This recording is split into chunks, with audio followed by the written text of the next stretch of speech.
San Farooqui थोड़े जिहा बजुर्ग है मेरे नालों लेकिन नाम मेरे वर्गा ही है तहसील लियाउंदे रहे जनाब रियाज सैन फारूकी था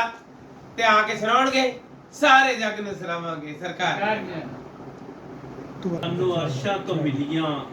बिला तमसील सुगातां वाह वाह वाह ਅਸੀਂ ਪੜਦੇ ਰਵਾਂਗੇ सरकार दियां नातां इदा ना दिओ जिदा मैं दे रहा वाह ਕੋਈ ਜੱਗ ਤੇ ਵਿਖਾਓ ਸਾਨੂੰ ਵਾਹ ਐਸਾ ਮਹਿਬੂਬ ਅਨੋਖਾ ਵਾਹ ਆਇਤਾਂ ਸੂਰਤਾਂ ਪਾਰੇ ਜਿੱਦੀਆਂ ਕਰਦੇ ਨੇ ਬਾਤਾਂ सुभान ਰੱਬ ਜਿਸ ਨੂੰ ਬੁਲਾਵਣ ਲਈ ਬਰਾਕ ਜਬਰੀਲ ਵੀ ਕੱਲਿਆ बहुत अच्छे रब जिस नु बुलावन लई ਹੋਈਆਂ ਫਲਕਾਂ ਦੇ ਇੰਤਹਾ ਉੱਤੇ ਵੱਖਰੀਆਂ ਮੁਲਾਕਾਤਾਂ वाह वाह वाह ਪੱਥਰ ਖਾ ਕੇ ਵੀ ਆਪ ਦਿੰਦੇ ਸਭ ਨੂੰ ਦੁਆਵਾਂ ਸਨ ਪੱਥਰ ਖਾ ਕੇ ਵੀ ਆਪ ਦਿੰਦੇ ਸਭ ਨੂੰ ਦੁਆਵਾਂ ਸਨ ਲੱਭ ਕੇ ਲਿਆਈਏ ਐਸੀਆਂ ਸਿਫਤਾਂ ਸਫਾਤਾਂ ਵਾਹ ਵਾਹ ਵਾਹ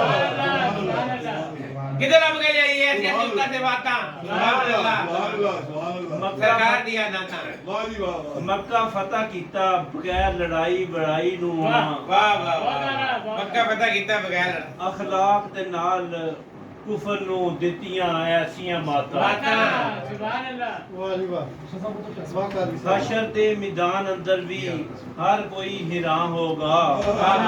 ਜਦੋਂ ਮੇਰੇ ਵਰਗੇ ਗੁਨਾਹਗਾਰ ਦੀਆਂ ਹੋਈਆਂ ਸ਼ਫਾਤਾਂ बहुत अच्छे ਰਿਆਲ ਉਹਨਾਂ ਵਰਗਾ ਸੋਨਾ ਰੱਬ ਨੇ ਬਣਾਇਆ नहीं ਨਹੀਂ नहीं ਸਾਰੇ ਜੱਗ ਨੂੰ ਸੁਣਾਵਾਂਗੇ सरकार दिया नाता कबे सुना दियो ਰਿਆਲ ਉਹਨਾਂ ਵਰਗਾ ਸੋਨਾ ਰੱਬ ਨੇ ਬਣਾਇਆ ਬਣਾਇਆ ਨਹੀਂ ਨਹੀਂ ਸਾਰੇ ਜੱਗ ਨੂੰ ਸੁਣਾਵਾਂਗੇ ਸਰਕਾਰ ਦੀਆਂ ਅੱਲਾਹ